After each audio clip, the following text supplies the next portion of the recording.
শুধু কবিতার জন্য পর্বে আপনাদের সবাইকে স্বাগত। আজকের কবিতা সুকুমার রায়ের ন্যাড়া বেলতলায় যায় কবার।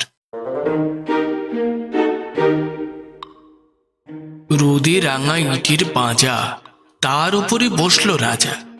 ঠোঙা ভরা বাদাম ভাজা খাচ্ছে কিন্তু গিলছে না। গায়ে আটা গরম জামা, পুরে পিঠ হচ্ছে ঝামা। রাজা বলে বৃষ্টি নামা, নইলে কিচ্ছু মিলছে না। থাকে সারা দুপুর ধরে বসে বসে চুপটি করে, হাঁড়ি পানা মুখটি করে আঁকড়ে ধরে স্লেটটুকু। ঘেমে ঘেমে উঠছে ভিজে, ভেবা চাকা একলা নিজে। হিজিবিজি লিখছে কি যে বুঝছো না কেউ একটুকু। ঝাঁঝা রোদ আকাশ জুড়ে মাথাটার ঝাঁঝরা ফুঁড়ে, মগজেতে নাচছে ঘুরে রক্তগুলো ঝনর ঝন।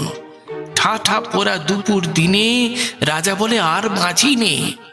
ছুটে আন বরফ কিনে, করছে কেমন গা ছন ছন। সবে বলে হায় কি হলো, রাজা বুঝি ভেবেই মলো। ওগো রাজা মুখটি খোলো, কও না ইহার কারণ কি। রাঙা মুখ পানসে যেন তেলে ভাজা আমসি হেন। রাজা এত ঘামছে কেন, শুনতে মোদের বারণ কি।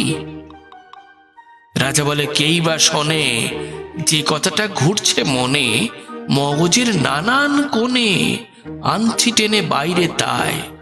সে কথাটি বলছি শোনো, যতই ভাবো যতই গোনো। নাহি তার জবাব কোনো, কুল কিনারা নাই রে হায়।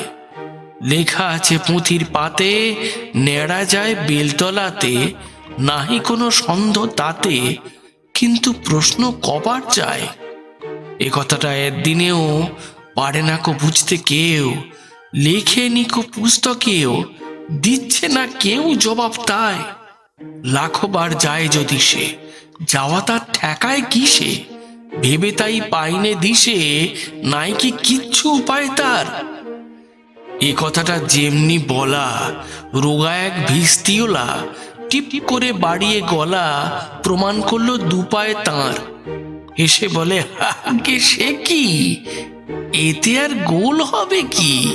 ন্যাড়াকে তো নিত্যি দেখি আপন চোখে পরিষ্কার।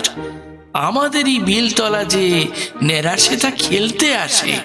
হরে ধরে হয়তো মাসে নিদেন পক্ষে 25 বার।